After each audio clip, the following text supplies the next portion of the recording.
Hello students, welcome back to my YouTube channel. Last video में हमने complete किया था इंट्रोडक्शन ऑफ अर्थमेटिक प्रोग्रेशन। आज की वीडियो में हम करेंगे एनसीईआरटी बुक के examples. Now example number 1, for the AP 3/2 1/2 -1/2 -3/2 right the first term A and the common difference. Example number 1 में उन्होंने आपसे क्या कहा है बेटा कि आपको एक एपी दिया गया है, इस एपी की मदद से आपको इस एपी की फर्स्ट टर्म लिखनी है, मतलब ए बताना है और आपको निकालना है इसका common difference, that is D. अब कैसे करेंगे वो देख लेते हैं।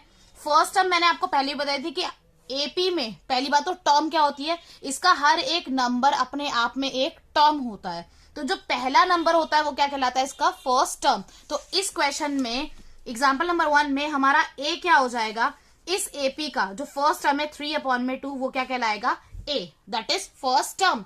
दूसरी चीज उन्होंने हमें क्या निकालने के लिए कही है, उन्होंने कहा है हमें common difference that is D निकालना है। हमें डी निकालने के लिए मैंने आपको क्या बताया था कि नेक्स्ट टर्म में से आपको माइनस करना है प्रीवियस टर्म, नेक्स्ट टर्म में से प्रीवियस टर्म को माइनस करना है। तो हम ऐसा कर सकते हैं कि सेकंड टर्म में से फर्स्ट टर्म को अगर हम माइनस कर देते हैं, मतलब A2 में से A1 को माइनस करते हैं, दैट इज 1/2 -3/2।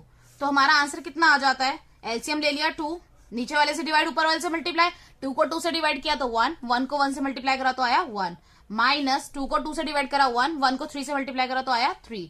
तो जब 1 में से माइनस करा 3 को तो कितना आया हमारा, -2/2। कट रहा है तो काट देते एक टेबल से, 2 1 2, तो हमारा डी कितना आ गया, -1।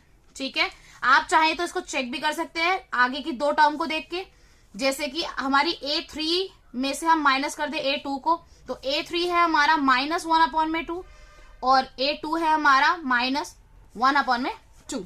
तो अब हमने इसको जब करा तो क्या आया, पहले हमने इसका एलसीएम ले लिया 2, फिर नीचे वाले से डिवाइड ऊपर वाले से मल्टीप्लाई, 2 को 2 से डिवाइड करा 1, 1 को 1 से मल्टीप्लाई करा -1, माइनस 2 को 2 से डिवाइड करा 1, 1 को 1 से 2 करा तो 1, तो कितना आया -2/2। इसको भी कट करेंगे तो कितना आएगा -1। तो अगेन आपने देखा कि डी हमारा -1 आ रहा है। ठीक है, तो आप ऐसे चेक भी कर सकते हैं। Now example number 2, which of the following list of numbers form an AP, if they form an AP right the next 2 terms. Question में उन्होंने आपको क्या कहा है कि नीचे आपको कुछ लिस्ट ऑफ नंबर्स दे रखे हैं और आपसे पूछा गया है कि बताइए क्या ये list of numbers AP form कर रहे हैं या नहीं। अगर ये एपी फॉर्म कर रहे हैं तो आगे की 2 टर्म और निकाल के दीजिए, और अगर ये एपी फॉर्म नहीं कर रहे हैं तो बात वहीं पे खत्म हो जाती है। तो देख लेते हैं। सबसे पहले हमने फर्स्ट देखा, फर्स्ट एपी हमारा क्या दे रखा है, 4 10 16 और 22। हम इसको लिख लेते हैं।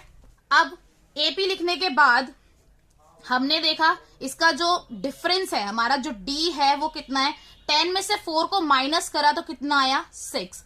ऐसे ही हमने A3 में से A2 को, थर्ड टर्म में से सेकंड टर्म को जब माइनस करा, मतलब 16 में से 10 को माइनस करा तो कितना आया 6। इसी तरीके से जब हमने फोर्थ में से थर्ड टर्म को माइनस करा, मतलब 22 में से 16 को माइनस करा तो कितना आया 6। हमने देखा तीनों में ही जो हमारा डिफरेंस है वो कॉमन है, इसका मतलब this forms an AP, this forms an AP.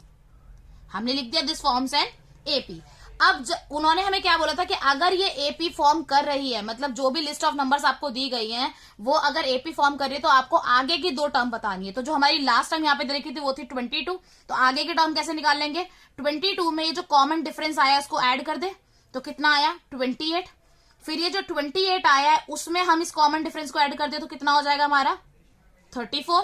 तो हमारी जो आगे की 2 टर्म्स हो गई वो क्या हो गई, 28 एंड 34। इसी तरीके से आप इसके बाकी के पार्ट्स भी करेंगे। अब हमने इसका सेकंड पार्ट लिख लिया है। सेकंड पार्ट में भी हमने कॉमन डिफरेंस निकाल के देखा। सेकंड टर्म में से A2 में से जब A1 को माइनस करा तो A2 था -1, माइनस फिर A1 था 1, तो इसको सॉल्व करा तो कितना आया -2। A3 में से A2 को माइनस करा, मतलब थर्ड टर्म में से जब सेकंड टर्म को माइनस करा तो हमारा आंसर कितना आया -3 माइनस -1। अब पहले ब्रैकेट खोलेंगे तो -3 माइनस माइनस क्या हो जाएगा प्लस, ब्रैकेट खोल दिया तो अब क्या आ गया -3 और +1 इज इक्वल टू -2। इसी तरीके से हमने देखा A4 में से A3 को माइनस करा हमने, मतलब फोर्थ टर्म में से हमने थर्ड टर्म को माइनस करा तो कितना हो -5 माइनस -3। तो हमने करा -5, ब्रैकेट खोला, माइनस माइनस प्लस और 3, -5 + 3 इज इक्वल टू -2। हमने अगेन देखा कि जो हमारा कॉमन डिफरेंस है, जो हमारा डिफरेंस है वो कॉमन है, सेम है सब में, तो हमने कहा yes this forms an AP, this forms an AP. अब अगर ये एपी फॉर्म कर रहा है तो हमें आगे की दो टर्म निकालनी है। तो हमने देखा जो लास्ट टर्म में दे रखी थी वो थी -5। -5 में ये जो हमारा डिफरेंस है इसको हम ऐड कर देंगे।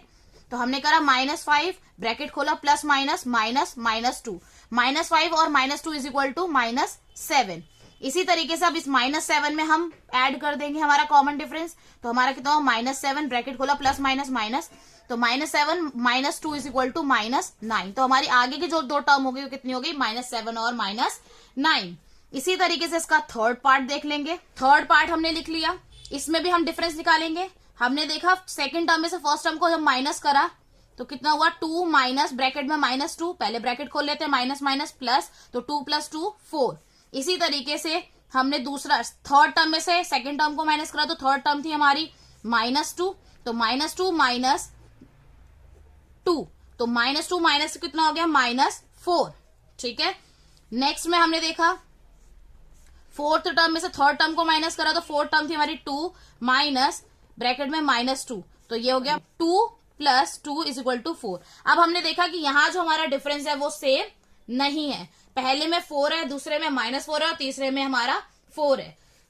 अगर हमारा डिफरेंस कॉमन नहीं है, सेम नहीं है, तो हम क्या लिखेंगे, this does not forms an AP, this does not form an AP.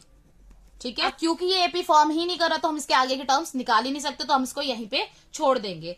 इसी तरीके से इसका फोर्थ पार्ट लिख लेंगे।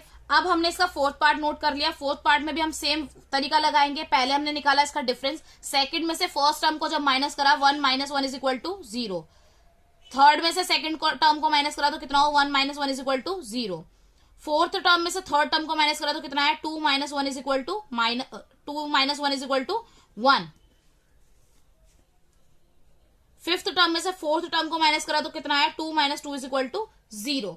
अगेन हमने देखा कि यहां पे जब हम डिफरेंस निकाल रहे हैं तो पहले केस में हमारा डिफरेंस 0 आया, दूसरे में 0 आया, तीसरे में 1 आया और फोर्थ में हमारा 0 आया। तो इसका मतलब क्या हो गया कि ये भी एक एपी फॉर्म नहीं कर रहा है। क्यों, क्योंकि यहां पे जो डिफरेंस है वो सेम नहीं है। तो हमने लिखा this does not form an AP, this does not form an AP. अब क्योंकि ये एक एपी फॉर्म कर ही नहीं रहा है तो हम इसके आगे के टर्म्स को नहीं निकाल सकते।